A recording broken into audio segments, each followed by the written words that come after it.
मंगेशकर परिवार हे महाराष्ट्राचं भारताचं एक भूषण आहे.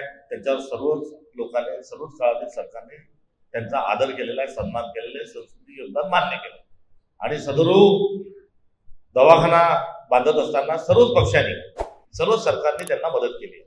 नेहरूजींनी ये मेरे वतन के लोगों को प्रदीपचं गीत गायल्यानंतर, लताजींनी गायल्यानंतर त्यांच्या डोळ्यातून अश्रू आले. त्यांनी लताजींना त्याच वेळेस त्या ठिकाणी बोलून सन्मानित केलं.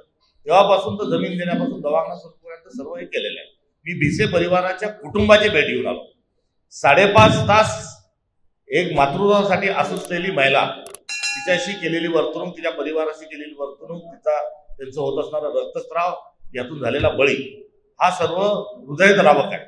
आणि या हृदयद्रावक मध्ये त्या दवाखान्याची पहिली घटना नाही. पैशासाठी अडवल्या जातं अशा तक्रारी सातत्याने त्या ठिकाणी येत आहे. धर्मदाय दवाखाना असताना मोफत उपचार अभिप्रेत ते कोणालाही होत नाहीये. मोठ्या प्रमाणावर आर्थिक अनियमितता आहे. आणि असं असताना जे डॉक्टर घ्यायचं असं आहे, यांची बाजू घेत असताना ते केळकर तिथले जे डीन आहेत ते म्हणतात राहुल केतू त्यांच्या डोक्यात आले आणि म्हणून त्यांनी 10 लाख मागितले. इतकं बेजबाबदार विधान डीन देत आहे. त्याचे सीसीटीव्ही जप्त करावेत.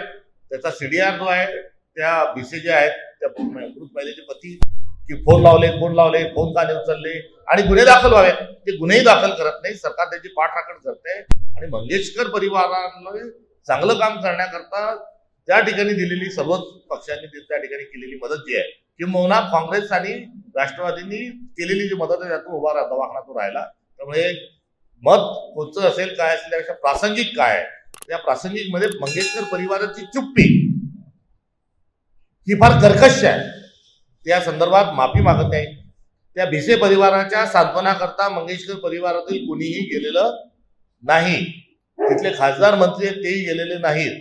आणि मंगेशकर परिवार माफी मागत नाही, चौकशीवर म्हणत नाही, अनियमितता दूर करू म्हणत नाही, काहीही बोलत नाही. त्यामुळे त्यांची या संदर्भातली जी चुप्पी आहे ही फारच कर्कश आहे, ही अमानुष आहे. मी ही टिप्पणी यावर